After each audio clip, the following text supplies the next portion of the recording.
प्यारे बहनों और भाइयों, मेरा नमस्कार स्वीकार हो। देखिए, आज के लिए हम अध्यात्म क्षेत्र में आपको बताएंगे आतिबाहिक शरीर क्या होता है। तो देखिए, आकाश के समान निर्मल चित्त को तो आप अतिबाहिक शरीर जानिए। केवल चित्त रूप अतिबाहिक शरीर ही है। उससे अतिरिक्त आदि भौतिक आदि शरीर यहाँ नहीं है। यानी यह चित्त ही परलोक, यह लोक और स्वपन, जागृत, जीवन, मरण, मोक्ष, भोग, संकल्पों से निराकार होकर भी साकार जगत की तरह यानी स्थित है, मौजूद है वर्तमान में। इस रहस्य का ज्ञान तत्व ज्ञानियों को ही हो सकता है। यानी जो शास्त्र पढ़ते हैं या गुरु के सानिध्य में जो अध्ययन करते हैं या वो खुद श्रवण करते हैं अच्छे वेदांत का या वेदों का या महावशिष्ठ का, महारामायण का या गीता का, भागवत का, ये सारे अध्ययनों को जो करते हैं और समझते हैं और जो समाधि करते हैं, यम नियम का पालन करते हैं और साधु संगत करते हैं, वो जान जाते हैं कि आतिबाहिक शरीर क्या होता है। तो उससे अन्न को ही नहीं हो सकता, ऐसा कहते हैं। यानी जैसे तत्वज्ञ लोग जो ही वायु है वही स्पंदन है, यह जानते हैं, वैसे ही अनाकार चित्त को यह महान जगत ऐसा जानते हैं।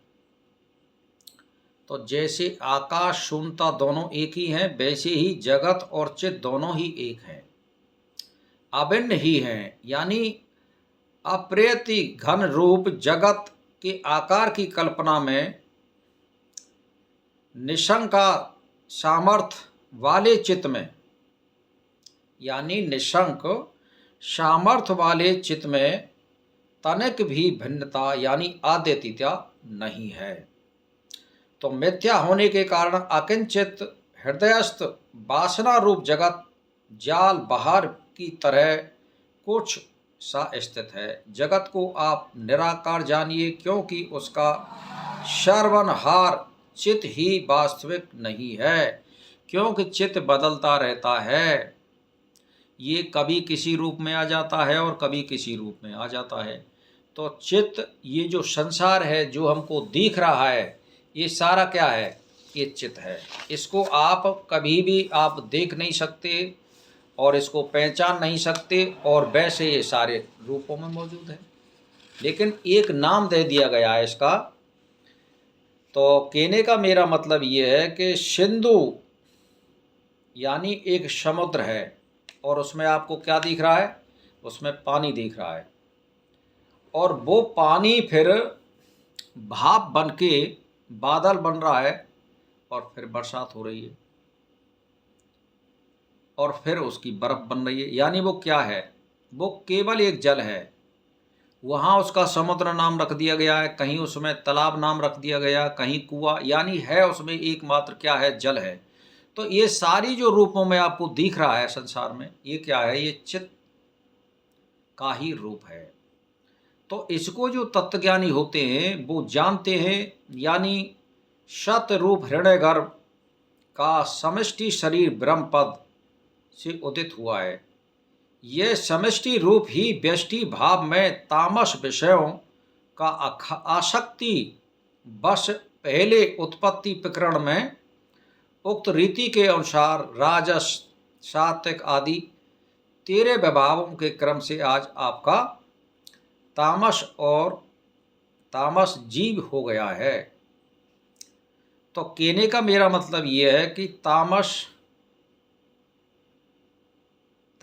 क्या कहा जाता है, यह समझ में नहीं आ रहा है। यानी अपर छिन्न आत्मा ही हिरण्यगर्भ रूप से माया द्वारा पर छिन्नता करते हुए हिरण्यगर्भ हो सब संज्ञाएं करता है, ऐसा कहते हैं। यानी जैसे सावयव बस जंतु के हस्त आदि अवयव है, वैसे ही अवयव रहित आत्मा की अति बाह्यता है।